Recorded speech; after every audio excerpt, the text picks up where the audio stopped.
अस्सलाम वालेकुम। पे सफरदा हक़ाइक़ सनसनीखेज़ इंकशाफ़ात प्रोग्राम बेनकाब। मैं हूँ आपके साथ सफ़ान खान। नाज़रीन, 33 अरब रुपए SDG फंड्स के अंदर होने वाली मुबैना करप्शन की एक दास्तान आपके सामने रखी थी। नैब खैबर पख्तूनख्वा की तरफ से इसमें पेशरफ्त है। PWD अफसरान के खिलाफ इंक्वायरी मुकम्मल होकर अब इन्वेस्टिगेशन के मराहिल में बात जा चुकी है।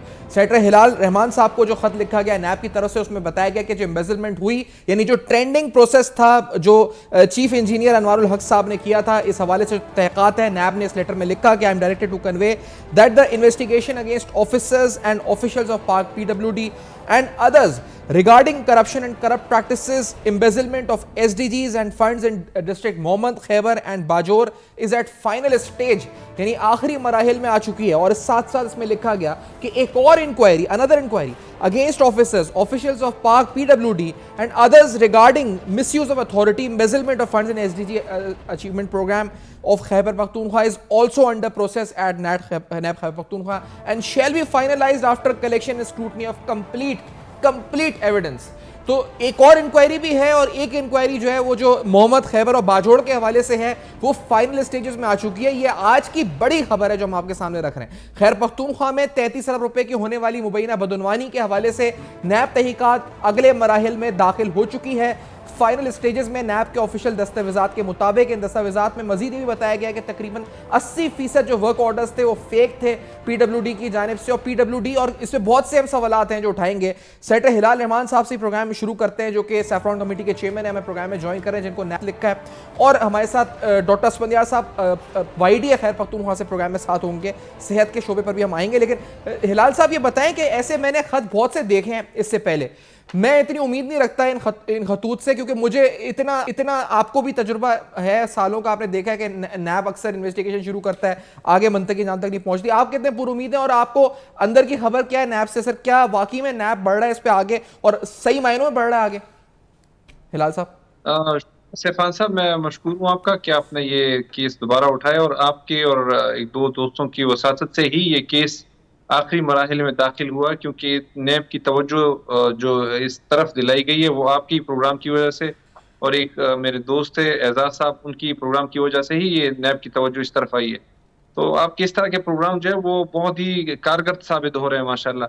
नैब के चेयरमैन साहब की तरफ से बाकायदा मुझे लेटर भी लिखा गया और मुझे कामिल यकीन है कि ये केस अब अपने मुंतकी अंजाम को पहुंच जाएगा, क्योंकि इसमें जो लोग इन्वॉल्व है उनके खिलाफ उन्होंने दायरा तंग कर दिया गया। ये खत सिर्फ एक उनके लिए मुझे यकीन दहानी थी, और आपकी प्रोग्राम की वजह से और एजाज साहब की प्रोग्राम की वजह से ये उन्होंने मुझे यकीन दहानी कराई है कि आप बिल्कुल, क्योंकि मैं बार बार खत लिख रहा हूँ और बार बार आपके चैनल्स पर इस मसले को उठा रहा हूँ और आप भी इसको उठा रहे हैं, तो उन्होंने हम लेटर लिख दिया कि हम इसको आपको यकीन दहानी कराते हैं कि इसको मुंतकी अंजाम तक पहुंचाएंगे। बहुत से सवालात हैं हिलाल साहब इसमें। एक सवाल ये कि ये सिर्फ इन्होंने लिखा है PWD अफसरान, इसमें जो साबिक मेंबरान कौमी असेंबली है उनके खिलाफ क्या हो रहा है? और दूसरी बात, जो जिन्होंने ठेके दिए हैं उनके खिलाफ क्या होगा? क्या ये सिर्फ PWD अफसरान पर मुहित है या ये और बड़े बड़े नाम इसमें आने वाले इसकी जद में?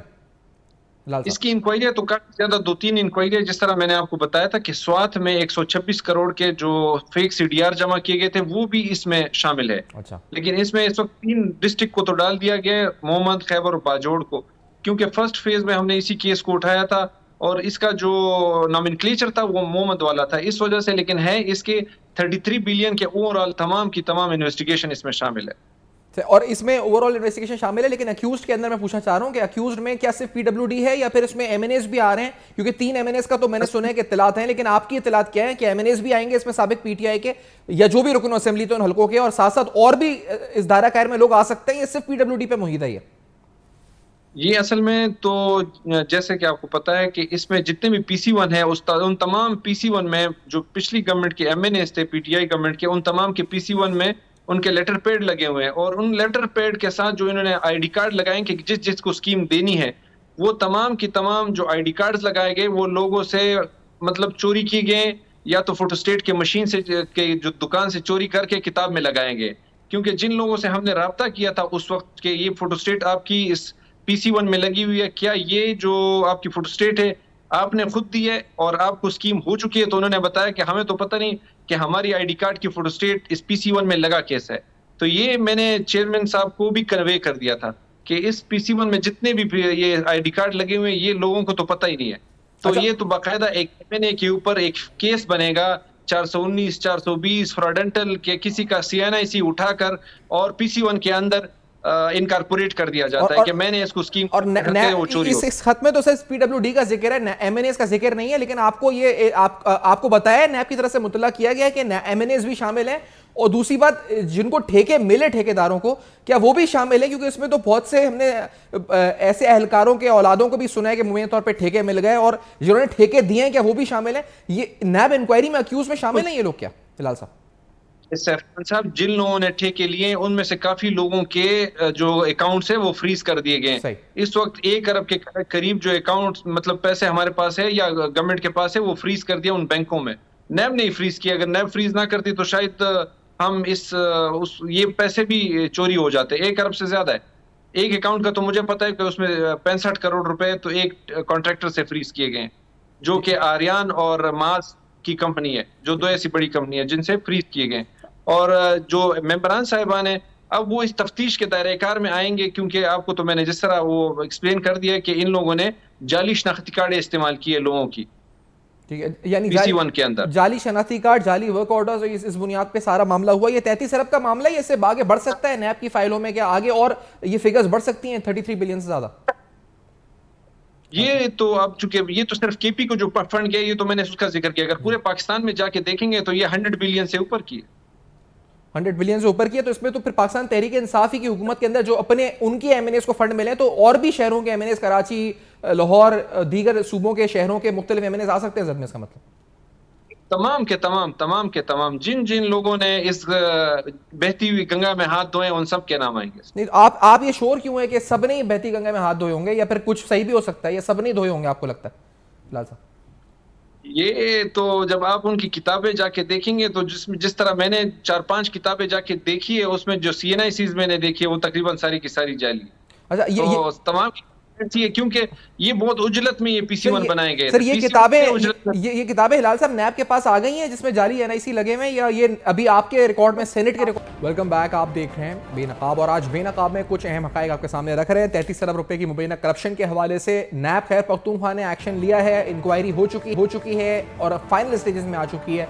नैब ने ऐसा अपने दस्तावेजात में कहा है। पीडब्ल्यूडी के अफसरान के खिलाफ ये मामला आगे बढ़ रहा है, साथ साथ इसमें साबिक एमएनएस का भी जद में आने का मुकम्मल इम्कान है, और जिस तरह से फेक एनआईसीज और दीगर केसेस हैं, ये सारी तफसीलात हम आपके सामने रख रहे हैं। हम इस केस को आखिर तक फॉलोअप में रखेंगे कि कहां तक इसको नैब किस तरह लेकर जाता है, और उम्मीद ये है कि मंतकी अंजाम तक ये मामला पहुंचे, और ये मामला बहुत बढ़ भी सकता है। बहुत से अहम नाम और खासतौर पर तहरीक इंसाफ के साबिक एमएनएस जो 24 अजला के जिनको ये फंड्स मिले एसडीजी, उनके नाम इसमें सामने आ सकते हैं। मैं सेहत के हवाले से बात कर रहा था, डॉक्टर अस्फंदियार साहब मुझे बताइएगा, क्योंकि ये जो चार्जशीट हुए हैं आज 15 लोग हेल्थ के चार्जशीट हुए हैं, मर्दान में 157 भर्तियों के खिलाफ कुछ जो डिसिप्लिनरी एक्शन डिपार्टमेंट ने दिया है, तो सेहत के मामलात भी खुलना शुरू हो गए हैं क्या अस्फंदियार साहब?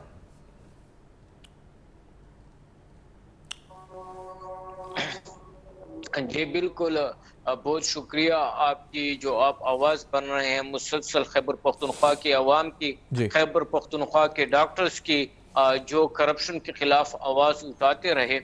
बात जो आप कर रहे हैं कि कुछ डीएचओस को के खिलाफ इंक्वायरी शुरू हुई है, कुछ क्लास 4 भर्ती हुई है, ये इंतहाई छोटी छोटी बातें हैं और बड़ी करप्शन छुपाने के लिए ये सामने लाई जा रही हैं। यहाँ पे अफसोस हमें ये हो रहा है खैबर पख्तूनख्वा के अवाम को, खैबर पख्तूनख्वा के डॉक्टर्स को, कि यहाँ के एजेंसीज आज भी जो हमारे इदारे हैं वो उस तरह एक्शन नहीं ले रहे जिस तरह बाकी सूबे में हो रहा है। यहाँ पे टॉप करप्शन जो हुई है वो एमटीआईज में हुई है, वो हेल्थ डिपार्टमेंट में हुई है, अभी तक उनके खिलाफ कोई एक्शन नहीं लिया गया। यहाँ के जो बोर्ड, आपकी आवाज नहीं आ रही जी अस्फंदियार साहब, आपकी आवाज नहीं आ रही, प्लीज बोलिएगा दोबारा। देखिए इस तरह आप जहां पे जो करप्शन का हब है वो मेडिकल टीचिंग इंस्टीट्यूशन है, एमटीआईज है, यहाँ पे हजारों लोगों को भर्ती किया गया है, हजार इलीगल अपॉइंटमेंट्स हुई हैं, यहाँ पे भी इंतहा करप्शन हुई है। लेकिन यहाँ के अवाम, यहाँ के डॉक्टर्स को ये लग रहा है कि इंटरिम सेटअप भी इसी गवर्नमेंट के साथ मिली हुई है, अभी तक न बोर्ड ऑफ गवर्नर्स टर्मिनेट हुए हैं, हालांकि सबको मालूम है कि ये पॉलिटिकली मोटिवेटेड बोर्ड है, ये सियासी एजेंडे पे आए हैं, ये यहाँ पे सियासी भर्तियां कर रहे हैं। अब तक आप सोचे 2 हफ्ते हो गए हैं, 3 हफ्ते, अभी तक खैबर पख्तूनख्वा को हेल्थ मिनिस्टर नहीं दिया गया। क्यों नहीं हो रही है? इंटरम हेल्थ मिनिस्टर नहीं है। तो आप कह रहे हैं कि इसका मतलब फेक है अकाउंटेबिलिटी जो प्रोसेस है? कि बिल्कुल हमें लग रहा है कि कोई भी अकाउंटेबिलिटी खुले दिल से नहीं हो रही, क्योंकि यहाँ पे जो अभी तक बोर्ड ऑफ गवर्नर्स डिसॉल्व नहीं हुए, पॉलिटिकली अपॉइंटेड लोग हैं। इलेक्शन कमीशन ने वाज़ेह कहा है कि पॉलिटिकली अपॉइंटेड लोगों को हटाया जाए। अभी तक एक भी UG डिसॉल्व नहीं हुई, अभी तक इंटरिम हेल्थ मिनिस्टर नहीं आया हुआ KP का। एक्शन कौन लेगा? यहाँ पे जो इंक्वायरीज हो रही है वो DHOs के खिलाफ, आप किस छोटे छोटे ये क्लास 4 की इंक्वायरीज कर रही, आप आए वो ऑर्डर्स पेरा सामने लाएं, आप सिर्फ LRH के ऑर्डर्स सामने लाएं, आपको पता लग जाएगा कि इसके अवाम के साथ क्या हुआ है। आपके TH के ऑडिट पर सामने लाएं, आपको मालूम हो जाएगा। यहाँ SM जफर की जो इंक्वायरी हुई है ऑक्सीजन की, वो अभी तक मंजर आम पे नहीं लाई जा सकी। आखिर कौन है इनके पीछे? कौन इन्हें बता रहा है कि इंटरिम हेल्थ मिनिस्टर ना लाया जाए? क्यों ये सिस्टम को धकेल रहे हैं पीछे की तरफ? हम तो ये उम्मीद कर रहे थे कि इंटरम सेटअप आएगी, पॉलिटिकली मोटिवेटेड लोगों को हटाएगी, लेकिन अभी तक कुछ भी नहीं हुआ। यहाँ पे हमें कोई भी इदारा नजर नहीं है कि कोई एक्शन ले। सब वाज़ेह करप्शन के सबूत हैं, वाज़ेह ऑडिट पेपर्स मौजूद हैं, लेकिन सबके हाथ बांधे हुए हैं। अच्छा, आज अवाम हैरान है कि आज कुछ गवर्नर KP की मुलाकातें भी हुई हैं असफदिया साहब, आज कुछ गवर्नर KP की मुलाकातें भी हुई हैं, कुछ जो प्राइवेट मेडिकल कॉलेजेस हैं उनके ओहदेदारान से मुलाकातें भी हुई हैं, लेकिन आप ये दुरुस्त कह रहे हैं कि इस वक्त तक कोई फ्रूटफुल या मंतकी अंजाम तक जो पहुंचे ऐसा एक्शन नहीं हुआ, मीनिंगफुल एक्शन जिसे कहते हैं, अभी तक सामने नहीं आया इस बारे में। आपने ऑडिट का जिक्र किया है, मैं हिलाल साहब आपकी तरफ आना चाहूंगा। एक summary of AIP special audit जो दस्तावेजात हैं जिसमें हेल्थ डिपार्टमेंट में कुछ सनसनीखेज इंकशाफात सामने आए खैबर पख्तूनख्वा के। इसमें लिखा था कि 3 फुल बॉडी स्कैन जिनकी मालियत तकरीबन 47 करोड़ रुपए से ज्यादा की बनती है, 8 बायोमेडिकल वेस्ट जो मशीनरी थी जिसकी मालियत 22 करोड़ रुपए से ज्यादा की बनती है, ये मंथ ऑफ जून 2020 में प्रोक्योर की गई। बट ये तमाम जो DSK हॉस्पिटल्स में जो डिस्ट्रिक्ट हेडक्वार्टर हॉस्पिटल में जो सप्लाई होनी थी ये वहां पर नहीं हुई। इसी तरह से 5 जनरेटर्स थे 50 kV के जिनकी मालियत तकरीबन 2.5 करोड़ रुपए बनती है, जो कि जर्मनी मेड थे। ये भी दिखाए गए दस्तावेजात में, लेकिन सप्लाई नहीं किए गए और ये प्रोक्योर किए गए थे कैटेगरी D हॉस्पिटल रजमाक के लिए, but what not supplied as evident from physical verification. Similarly माली साल 2020-21 में तकरीबन 1.2 अरब रुपए की अद्वियात हैं और तकरीबन 93 करोड़ रुपए की मशीनरी इक्विपमेंट है, जो इसी तरह से उनका कोई ट्रेल नहीं मिला है कि प्रोक्योरमेंट हुई है, लेकिन वो चीज़ें वहाँ पर अस्पताल में DHQs में नहीं है। ये रिपोर्ट क्या है स्पेशल ऑडिट की AIP हिलाल रहमान साहब, और ये तो बहुत ही हैरान कुन भी है और जिसे मैं यकीन नहीं कर सकता कि किस तरह से ये हुआ है कि खरीदारी हो गई और चीज़ें पहुंची नहीं अभी तक अस्पतालों में। हिलाल साहब शुक्रिया अफान साहब। 17 जनवरी 2022 को मैंने सेनेट में इसके हवाले से ये ऑडिट के लिए स्पेशल ऑडिट फॉरेंसिक ऑडिट के लिए मैंने फ्लोर पे रिक्वेस्ट की कि हमें फाटा की AIP फंड्स का एक फॉरेंसिक ऑडिट दिया जाए जी। तो हाउस ने तो डायरेक्शन दे दी। फिर डायरेक्शन के बाद जो AG KP था उसने कुछ रिकॉर्ड मेरे साथ शेयर किया और उन्होंने 132 बिलियन में 132 बिलियन में सिर्फ 19 बिलियन का एक छोटा सा सैंपल ले लिया। हमने उस छोटा सा सैंपल जो था उसको ही चेक करना था कि हम उसको चेक करें कि इसमें फाटा के फंड्स के साथ असल में हुआ क्या है। जब उस सैंपल को चेक किया गया तो उसमें लिखा था कि फाटा के लिए 2019-20 और 20-21 में 2 अरब 20 करोड़ की अद्वियात शिफ्ट की गई है, जो कि सरासर झूठ है। ऐसा कोई भी जो हमारे हॉस्पिटल्स है, हमें तो अगर 1 अरब 20 करोड़ की, अगर ये 2 अरब 20 करोड़ की अगर हमें ये पेनाडोल और इस किस्म की मेडिसिन ये दे रहे हैं, तो पता नहीं है किस किस्म की मेडिसिन है कि 2 अरब 20 करोड़ की हमें मेडिसिन दी है। 2 अरब 20 करोड़ की मेडिसिन 2 साल में। और फिर उन्होंने 3 CT scan full body scan मशीनों का जिक्र किया है इसी ऑडिट में। 3 बॉडी स्कैन मशीन जिसकी पाकिस्तान में मालियत कस्टम पेड होने के बाद 4 करोड़ रुपए बनती है, वही मशीन फाटा को बेची गई है। फाटा के पैसों पर 18 करोड़ रुपए पर मशीन बेची गई है। मजे की बात सेफान साहब आपको यह बताता चलूं कि जो मशीन खरीदी गई है ये टेक्नोलॉजी 2018 में एक्सपायर हो चुकी है, और ये मशीन हमने पता कराया, ये मशीन जो है, जो ये बता रहे हैं जिस किताब में जिसका जिक्र है, जिसका अभी तक फिजिकल वेरिफिकेशन नहीं हुआ, ये मशीन ना तो पॉलीक्लिनिक के पास है, ना ये हमारा जो इस्लामाबाद का सबसे बड़ा हॉस्पिटल है, ना इनके पास है, ना LRH के पास है, ना KMC के कॉम्प्लेक्स हॉस्पिटल पेशावर में। हैरानगी की बात यह है कि 3 करोड़ का मशीन फाटा के लिए 18 करोड़ में कैसे लिया जा सकता है? जो टेक्नोलॉजी 2018 में एक्सपायर हो गई, इसको चलाने के लिए टेक्नोलॉजिस्ट नहीं है पाकिस्तान हमारे पास। पूरे KP में, पूरे फाटा में इसका टेक्नोलॉजिस्ट ही नहीं है, और मशीनों का कोई पता नहीं है। अच्छा, जनरेटर का भी यही कहानी लिखी हुई है कि 50 kV जनरेटर था जिनकी मालियत 2.5 करोड़ रुपए थी, जर्मनी मेड थे, वर और shown procured but the specification of the machine were of 3 different countries. ये क्या माजरा है कि 3 मुख्तलिफ ममालिक की स्पेसिफिकेशंस थी, और ये जो अस्पताल के लिए रखी गई थी ये भी वहां पर मौजूद नहीं था ये जनरेटर्स, तो ये भी मुबैना तौर पर गायब हो गए। ये तो बहुत छोटी छोटी चोरियां हैं। अभी तो चोरी जिस तरह मैंने आपको बताया, मेडिसिन की, इक्विपमेंट्स की, जो इन्होंने कहा कि हमने लिए, जो फिजिकली वेरीफाई नहीं है। जनरेटर, इस जनरेटर को चलाने के लिए इनको तो एक पता नहीं एक पेट्रोल पंप उधर लगाना पड़ेगा। जो जिस जनरेटर का ये लोग जिक्र कर रहे हैं, किस किस्म की इन्होंने जनरेटर खरीदी है, किसके कहने पे खरीदी है? सर ये मुझे बताएं, ये सारी जो स्पेशल AIP की जो स्पेशल ऑडिट हुआ है, ये नैब तक पहुंचा है अभी तक, या ये यहीं पर आपके पास है या ऑडिट डिपार्टमेंट के पास है? नैब तक पहुंचा है ये मामला? ये असल में जब मैं पहली बार जब इसका ऑडिट चेक किया था, तो जब ये मामला मेरे सामने आया तो मैंने बाकायदा उस वक्त के जो DG थे हमारे, ब्रिगेडियर फारूक साहब, ब्रिगेडियर फारूक अवान, DG नैब के पीछे, मैं बाकायदा उनको बताया कि आप फिल फॉर इसको चेक करें। उन्होंने फिर मुझे बताया कि आप जो कह रहे हैं ये बिल्कुल सही है, हुआ है इस तरह। और उन्होंने मुझे बताया कि हमने कस्टम से चेक किया है कि इस मशीन की पूरी मालियत जो है वो 3.5 करोड़ है या 4 करोड़ है, जो फाटा के पैसों पर 18 करोड़ रुपए का एक मशीन बेचा गया। 3 machine full body scale machine है, जो टेक्नोलॉजी खत्म हो चुकी है।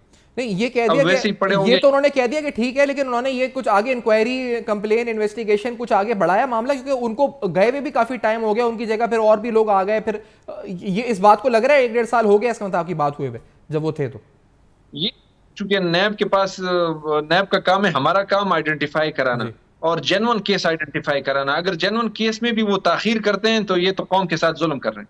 सही। आप बता सकते हैं आप डॉक्टर असफदिया साहब, ये डॉक्टर असफदिया साहब, ये मशीनें किधर गई हैं? ये बॉडी स्कैन मशीन तकरीबन 47 करोड़ रुपए की मशीनें हैं, 22 करोड़ रुपए का आगे दीगर जो इस वक्त बायोमेडिकल वेस्ट के हवाले से है, इक्विपमेंट है, 1.2 अरब रुपए की अद्वियात हैं। ये किधर गई हैं फाटा में, अगर नहीं इन शहरों को नहीं मिली है, नजला को नहीं मिली है तो? असफदिया साहब देखिए, हमें ऐसी इत्तला बहुत पहले मौसूल हो चुकी थी कि मशीनें ले गई हैं, रिकॉर्ड मौजूद है, लेकिन वहां पे फिजिकल ये मशीनें अवेलेबल नहीं है। हमारे उन डॉक्टर से बात हुई है। अब जो ये बात कर रहे हैं रजमक में जो ट्रांसफार्मर्स की बात हुई है, इसी रजमक हॉस्पिटल को जब ये रिकॉर्ड पे लाया, कुछ अरसे बाद पब्लिक प्राइवेट पार्टनरशिप के तहत ये हॉस्पिटल एक NGO को दे दिया गया और उसे फंड दे दिया गया। जब आप एक हॉस्पिटल को पब्लिक प्राइवेट पार्टनरशिप के तहत बेच रहे हैं तो आप किस तरह उसमें सामान लगा रहे हैं और वो सामान कहाँ जा रहा है? दूसरी बात यह है कि आप इस तरह ये बॉडी स्कैन है, इस तरह 200 वेंटिलेटर्स खरीदे गए हैं जिसकी मालियत 18 लाख रुपए मार्केट में थी। इन्होंने 40 लाख रुपए के वेंटिलेटर्स खरीदे हैं, लेकिन इन वेंटिलेटर्स को चलाएगा कौन? वो वेंटिलेटर्स अभी तक वैसे ही पड़े हुए क्योंकि उनके चलाने वाला नहीं है। ये बॉडी स्कैन्स पहले तो है नहीं, अगर उनको चलाने वाला कौन है? ये भी इम्पोर्टेंट सवाल है। दूसरा सवाल ये कि जो हम इंक्वायरीज कर रहे हैं, हमें चाहिए कि इनके सरबराह को पकड़ना चाहिए सबसे पहले, जिसने इस सूबे को लूटा है, जिसने इस सूबे को दिवालिया बनाया है। हमें जो नरम लहजे में बहुत इंतहा की झूठ बोलते थे हमारे जो साबके हेल्थ मिनिस्टर थे, पहले हमें उनसे पूछताछ करनी चाहिए कि आया वो इन चीजों में मुलविस थे। बहुत शुक्रिया अदा करूंगा आप दोनों शख्सियात का। सेनेटर हिलाल साहब शुक्रिया, आपने ज्वाइन किया। असफदिया साहब आपका बहुत शुक्रिया डॉक्टर साहब जो आपने प्रोग्राम में ज्वाइन किया। बहुत अहम सूरत हाल आपके सामने रखी है। इस ब्रेक के बाद सिर्फ समराइज करने इस गुफ्तगू को आएंगे, हमारे साथ रहिएगा।